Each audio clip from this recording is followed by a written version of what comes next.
Actually, I was scheduled to speak tomorrow, and unfortunately, I can't do that, which is why I came down to let Ed know.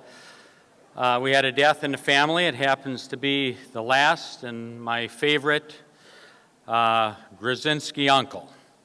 And the funeral will be tomorrow, so out of respect to him and his life and what it meant and the influence on me, because he was a good Democrat.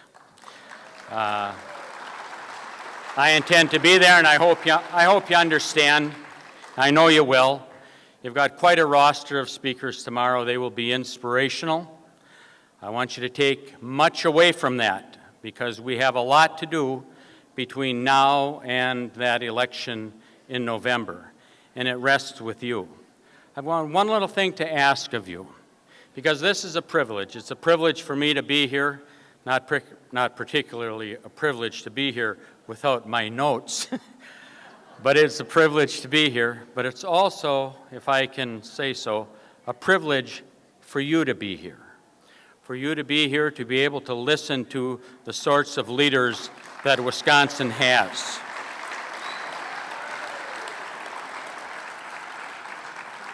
So I want to share a little story with you. It's kind of a farm story. Some of you have heard me speak before. You know that that's pretty much where my values came from. But tonight you heard on any number of occasions about people who stood for something. They were introduced to you, and it was expressed that they stood on this issue, or they stood for that issue. They stood and they made a difference. I was actually quite young when I learned what that meant, kind of at a very basic level. I was working with my dad. He usually had me there whether he needed me or not, it seemed like. Whether it was cold and uncomfortable or not on that farm, I was there. He was, besides a farmer, he was a welder. He was a skilled tradesman.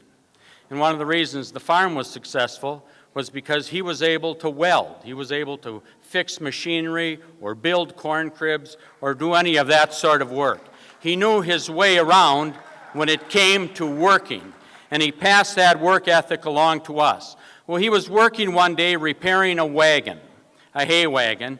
We had metal uprights on the wagon. One of them had cracked. He pulled it up to the machine shop, and he and I kind of began to set it up so we could weld it.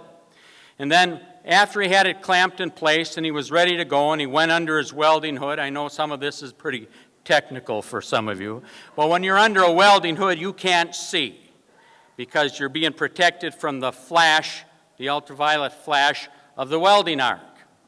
And so while he was preparing to weld and he went under the hood, I went kind of to the back of the machine shed where there was a box I could sit on, and I was sort of daydreaming back there and kind of listening to the welder weld. And suddenly I heard it stop, and I saw the hood flip up, and he said, "Where are you?" I said, "I'm over here." He says, "Well, what are you doing over there?"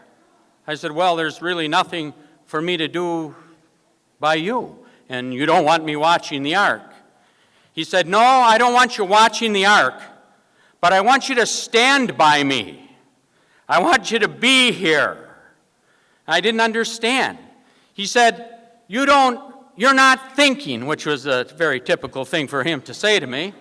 He said, "You're not thinking. I'm under this hood.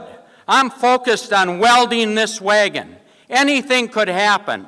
I can't tell if this weld will crack as I'm welding, and this could come down and it could harm me." He said, "That's why you're here. You're not here just to sit in the back of the shop on a box. You're here to make a difference, to watch, to stand by me. And you know, that's why you're here. You're here to stand by these people. You're here to stand by Ed Garvey for what he has done for you. Tomorrow you'll stand for Dave Obey for his 41 years of dedication to public life and social justice.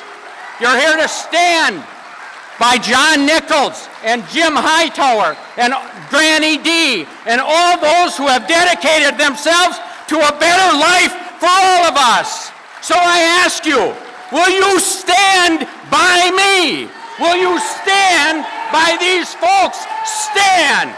Stand and commit to this election, to making a difference. Stand by democracy. Stand with me.